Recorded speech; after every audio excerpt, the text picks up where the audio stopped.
سفر قمری کیلنڈر کا دوسرا مہینہ ہے جس کے حوالے سے لوگوں میں بہت سی غلط فہمیاں پائی جاتی ہیں۔ ایک طرف اس کے ساتھ بہت سی توہمات اور بدشگونیاں وابستہ کر لی گئی ہیں اور دوسری طرف ان کے خود ساختہ حل بھی تلاش کر لیے گئے۔ مثلاً اس مہینے میں شادی نہ کرنا، چنے ابال کر محلے میں بانٹنا تاکہ ہماری بلائیں دوسروں کی طرف چلی جائیں، آٹے کی 365 گولیاں بنا کر تالابوں میں ڈالنا تاکہ بلائیں ٹل جائیں اور رزق میں ترقی ہو، 311 یا زیادہ دفعہ سورۃ مزمل کا پڑھنا، اس مہینے کو مردوں پر بھاری سمجھنا اور اس کی 13 تاریخ کو منحوس سمجھنا جس کو 13 تیزی بھی کہا جاتا ہے۔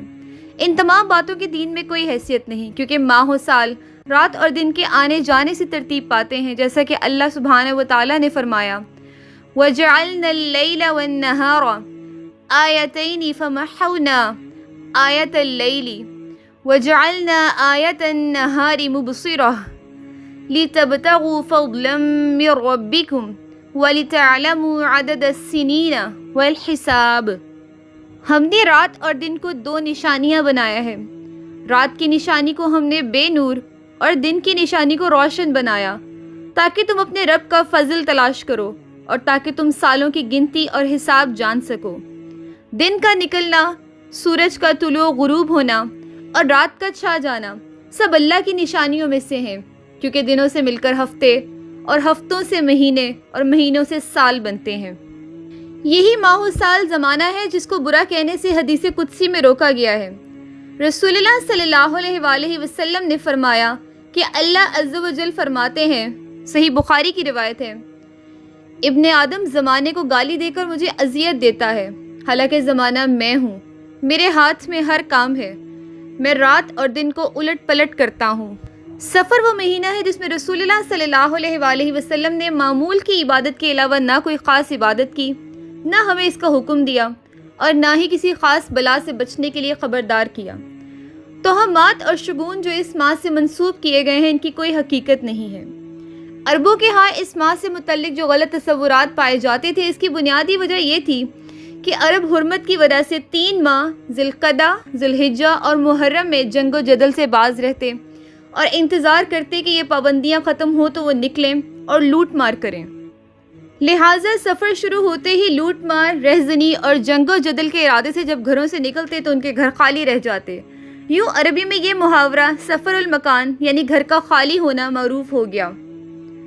عربوں نے جب یہ دیکھا کہ اس مہینے میں لوگ قتل ہوتے ہیں اور گھر برباد یا خالی ہو جاتے ہیں تو انہوں نے اس سے یہ شگون لیا کہ یہ مہینہ ہمارے لیے منحوس ہے، اور گھروں کی بربادی اور ویرانی کی اصل وجہ پر غور نہ کیا اور نہ ہی اپنے عمل کی خرابی کا احساس کیا، نہ لڑائی جھگڑے اور جنگ و جدال سے خود کو باز رکھا، بلکہ اس مہینے کو ہی منحوس ٹھہرا دیا۔ جبکہ نحوست کے بارے میں قرآن مجید میں ارشاد ہے وَكُلَّ إِنسَانٍ أَلْزَمْنَاهُ طَائِرَهُ فِي عُنُقِهِ وَنُخْرِجُ لَهُ يَوْمَ الْقِيَامَةِ كِتَابًا يَلْقَاهُ مَنْشُورًا اقْرَأْ كِتَابَكَ كَفَى بِنَفْسِكَ الْيَوْمَ عَلَيْكَ حَسِيبًا۔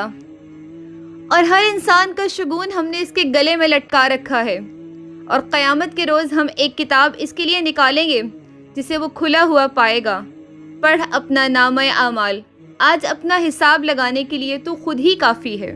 یہ آیت واضح کرتی ہے کہ انسان کی نحوست کا تعلق اس کے اپنے عمل سے ہے، جبکہ انسان عموماً یہ سمجھتا ہے کہ نحوست کہیں باہر سے آتی ہے، چنانچہ وہ کبھی کسی انسان کو، کبھی کسی جانور کو، کبھی کسی عدد کو اور کبھی کسی مہینے کو منحوس قرار دینے لگتا ہے۔ حضرت عبداللہ بن مسعود رضی اللہ تعالیٰ عنہ سے روایت ہے کہ رسول اللہ صلی اللہ علیہ وآلہ وسلم نے فرمایا بدشگونی شرک ہے، بدشگونی شرک ہے، 3 بار کہا، اور ہم میں سے کوئی بھی ایسا نہیں کہ اسے وہم ہو جاتا ہے، لیکن اللہ تعالیٰ توکل کی وجہ سے اس کا وہم دور کر دیتا ہے۔ اہل کتاب بھی جب دین کی اصل تعلیمات سے دور ہو گئے تو اس طرح کے شگون لینے لگے جن کا ذکر قرآن مجید میں کیا گیا ہے۔ أَلَمْ تَرَ إِلَى الَّذِينَ أُوتُوا نَصِيبًا مِنَ الْكِتَابِ يُؤْمِنُونَ بِالْجِبْتِ وَالطَّاغُوتِ النِّسَاء۔ کیا تم نے نہیں دیکھا ان لوگوں کو جنہیں کتاب کا ایک حصہ دیا گیا، وہ جبت اور طاغوت پر ایمان لاتے ہیں؟ جبت بے حقیقت، بے اصل اور بے فائدہ چیز کو کہتے ہیں۔ چونکہ شگون کی بھی کوئی اصل بنیاد اور حقیقت نہیں ہوتی، اسی لیے اسلام میں ایسی تمام چیزیں جو جبت کے تحت آتی ہیں جیسے کہانت، فال گیری، شگون اور توہمات، ان سے منع کیا گیا ہے۔ کسی چھوٹی سی تکلیف یا طبیعت کی خرابی پر دوسروں کو مورد الزام ٹھہرانا اور لوگوں کے ساتھ باہمی تعلقات خراب ہونے پر اپنی غلطی اور کوتاہی کا جائزہ لینے کی بجائے یہ خیال کرنا کہ ضرور کسی نے جادو کر دیا ہے یا اس قسم کے دیگر توہمات رکھنا جو پیار اور محبت کے رشتوں کو ختم کر دیتے ہیں، جس کی وجہ سے انسان کی توجہ اپنے عمل کی درستی اور اصلاح سے ہٹ جاتی ہے، نتیجتاً انسان تنہا رہ جاتا ہے اور نفسیاتی مریض بن جاتا ہے۔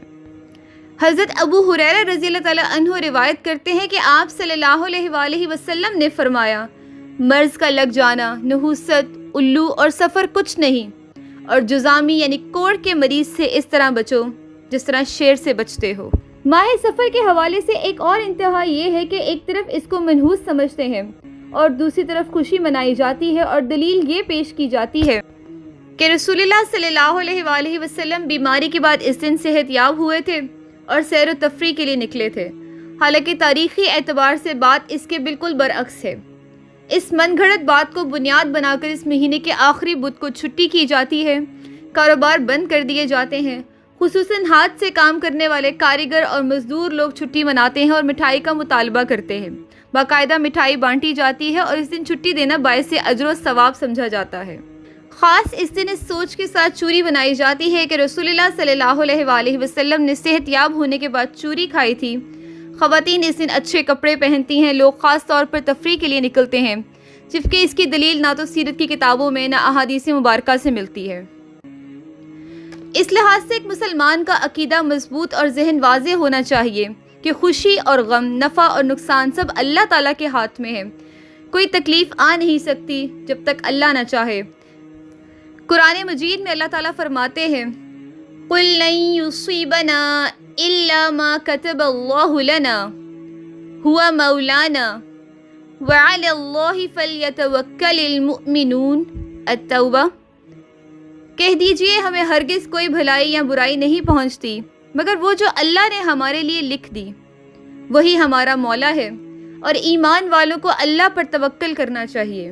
آپ صلی اللہ علیہ وآلہ وسلم نے فرمایا، جو مصیبت تم کو پہنچی وہ تم سے ٹل نہیں سکتی تھی، اور جو ٹل گئی وہ تم پر آ ہی نہیں سکتی تھی۔ یہی سوچ انسان کو ہر حال میں مطمئن رکھتی ہے کہ جو ہوا اللہ تعالیٰ کے اذن سے ہوا، اور اس میں ضرور اللہ تعالیٰ کی کوئی حکمت پوشیدہ ہے۔ اس طرح عقیدہ توحید مزید پختہ ہوتا ہے اور انسان جان لیتا ہے کہ اصل پناہ دینے والی ذات صرف اور صرف اللہ کی ہے۔ اس طرح وہ شرک جیسے گناہ کبیرہ سے بچا رہتا ہے۔ اللہ تعالیٰ ہمیں توفیق دے کہ ہم شرک جیسے گناہ کبیرہ اور توہم پرستی سے بچیں۔ اللہ تعالیٰ ہمیں ہدایت کی نعمت اور ایمان کی سلامتی سے نوازے۔ آمین یا رب العالمین۔ سبحانک اللہم و بحمدک، اشہد ان لا الہ الا انت، استغفرک نستغفرک و نتوب الیک۔